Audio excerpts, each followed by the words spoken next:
G'day, my name is Mark Fennell and welcome to the MindMatters Spotlight on Suicide Prevention. Now, before we get started in what we're hoping is going to be a very practical discussion, if you've been affected by a recent suicide, we'd encourage you to take full advantage of the support services that are available. They have some really experienced professionals who can give you very direct support and advice. But right now here on our panel, will you please welcome Kristen Douglas from Headspace School Support. We have Indigenous mental health and suicide prevention consultant Adele Cox, Andrew Fuller from the Resilient Youth Australia organisation, and Dr. Joe Robinson from Orygen, the National Centre for Excellence in Youth Mental Health. Andrew, I'm going to start with you. Can suicide actually be prevented? Yes, definitely. By promoting well-being, by promoting resilience, by, I suppose, preventing depression. These are things all schools, communities, families can really play a role in, and it's very effective. Joe, can you give us a picture of what is the status of suicide, youth suicide in Australia? What are the stats?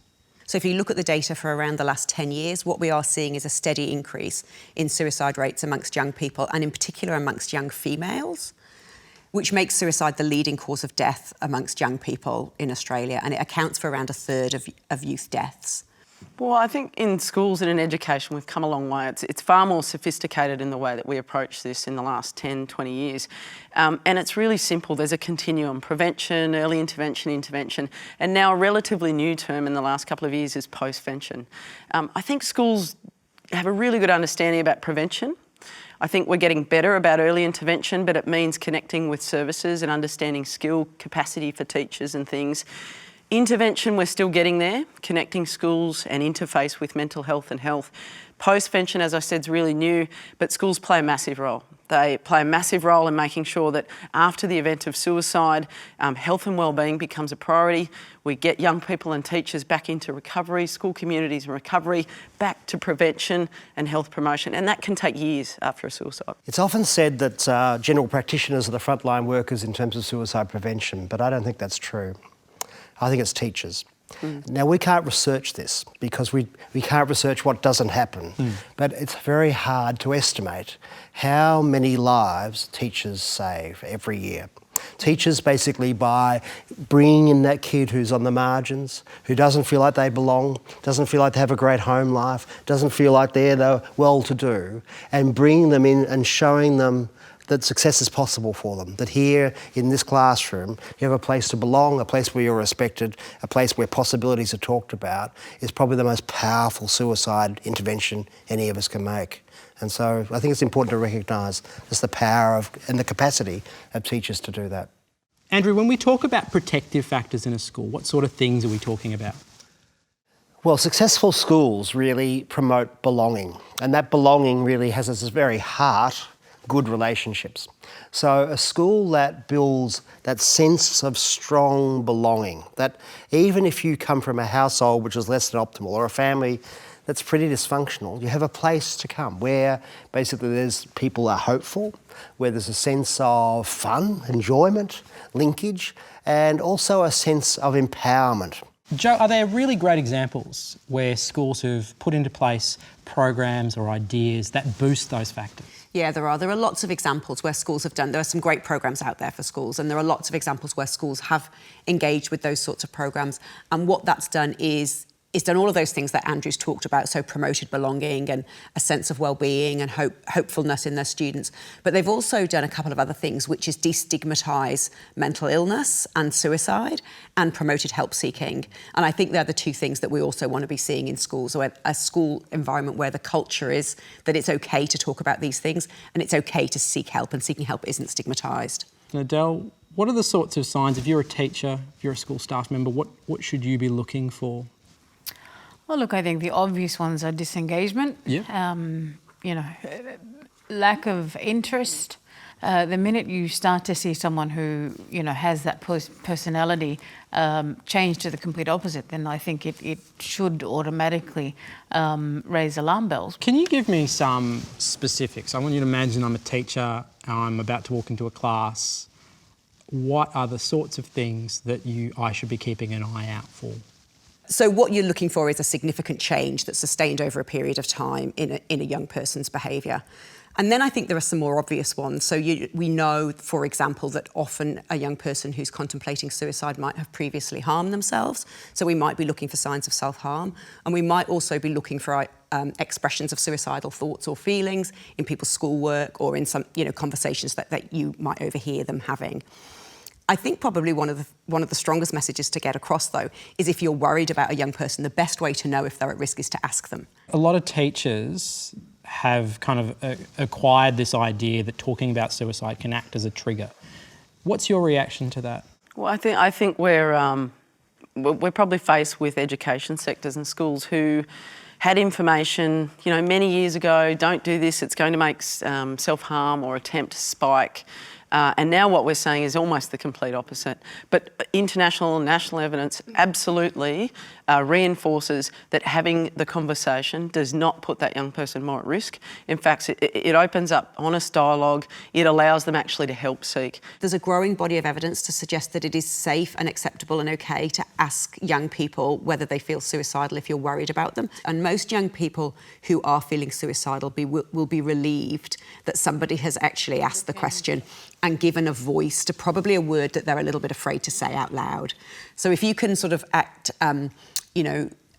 if you can ask questions in a very clear way, in a very gentle and a very supportive way, then what you're doing is modelling a really calm way of having a sensible conversation about suicide risk. And I think that's really important. Okay, so let's talk about that. What is the right kind of question? You've picked up on some signs, you've initiated a conversation. Take me through an ideal conversation. So you've done essentially the first step of notice, inquire, plan. This is what teachers need to do. They've noticed a problem. Inquire requires skills and it requires sound training, potentially, to make sure that you're asking the right questions. And you need to do it safely, you need to do it without judgment, and you certainly need to do it in a way that you can contain the safety around that conversation. Define safety for me. When you say you need to do it safely, what does that look like? I think you need to stay away from, shock reactions. You need to stay away from judgment. Oh, come on, you're only young, you don't know what stress is. You need to stay clear of putting values and sort of any parameters around that's going to stunt their conversation or make them withdraw from that conversation. You want it to make safe, honest, but then you've got to do something with that information. So generally the way I would start a conversation is saying something like, you don't seem as happy as I've seen you in the past. Are things okay? Now that will generally get shrugged off as, oh yeah, I'm fine. And okay, well, I'm still not feeling really comfortable about that. Can you tell me what's going on for you? And generally, often kids will start to say a little bit about what's going on. And I think it's important sometimes to be prepared to be a bit pig-headed about it and not really let the conversation go until you've got some sense of reassurance. Because, life's too short to be worrying about all of these kind of things. It's then sort of saying to them, well, gee, somebody in that sort of situation, sometimes they feel like life's not worth living. Is that a thought that's happened for you? And generally people pause and, oh yeah, a bit. How serious has that thought been? Has it been something you've thought about doing something about? Or is it just an idea? So you're just teasing and expanding out your understanding of what the hell's going on for this kid at this stage. Just that sometimes it's not teachers having this conversation with kids, it's kids and kids. And I think we need to give young people the same amount of skills about inquiring with mates as much as we do with teachers, because sometimes it's the young person who's asking and getting the disclosure as opposed to a school teacher. The very act of getting somebody to talk about their feelings, their logic around what's going on, offers them an alternative solution just through talking about it. And so by asking about that, by exploring and deepening your understanding of their situation, not only will you be in a better position then to decide what sort of appropriate action to take, but also they themselves will be relieved of some of that pressure. The world isn't perfect. Yep. And sometimes these things do happen, and that's when you get called in. Your job, a big part of your job is post-vention, coming into a school after a suicide has occurred. The impact's huge. It's a profound impact when somebody dies by suicide on the teachers, on the school community, on other kids. How important is it to have a plan so that, when this horrifying thing happens, there is a set of rules in place to follow. Yeah. How important is it for schools to have something like that? Huge. And I think schools have become really good at having plans around bushfires and bomb threats and that sort of stuff. Suicide's no different in some ways, but it is really different to other critical incidents in other ways. We all know that as a principal or a school leader, the minute you're plunged into crisis, your frontal lobe goes, your good thinking, your good leadership's out the window, you've got to have a plan to come back to. Some principals don't know the first thing to do.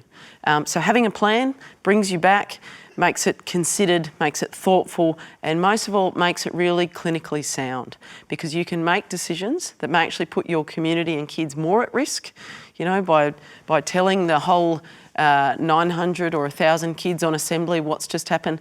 That's going to create risk and vulnerability. There's a whole range of strategies that are much safer in the way of informing kids.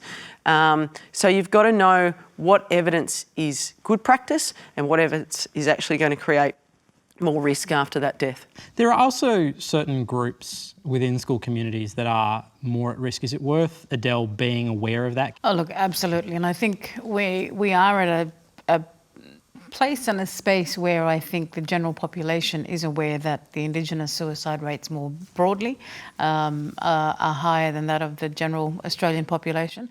I think the way to consider it is not really about, as I said, profiling kids. It's more, what do we know about the risk and the stressors on this young person's life? The question is, what can schools do about building health literacy, specifically around how do I get young people to seek help? Because if you seek help, you can then start helping and start preventing some of these stressors. I think for all of us, there are times in our lives when we question our existence. So the idea of thinking, is life worth living, is a reasonably normal thought. It's what do you do with that? And of course, when you have that thought, then I guess there are a number of burdens that can be added upon that. If you like, sort of weights on your shoulder. Perhaps you're in a minority group. Perhaps you feel your sexuality is not as acceptable as other people's. Perhaps you feel shamed. Perhaps you feel bullied. Perhaps you've got violence at home. There's a whole series of things that can build up, and all of those increase the potential, but they're not within the person. They're sort of events around them. I think also, Mark, your average person thinks that somebody who dies by suicide wanted to die. And essentially, I think what they want to do is be released from pain. And they want to not have distress anymore. One final thought, Kristen? There's a whole range of skill sets in groups of teachers. So not only can you do the broad brush stuff with health promotion and awareness, having particular skill sets and educating the rest of the staff with practical strategies, but also educating kids on how to be good and safe and look after their own health and wellbeing. I think we disempower kids by saying it's all the responsibility of parents and families and teachers. Kids are really smart at empowering themselves. We've got to give them assistance with emotional intelligence, communication strategies, better understanding of use of online sort of stuff. But empower them to own their own health, just like we do with physical health, own their own mental health, help seek and engage in a way that's positive and safe.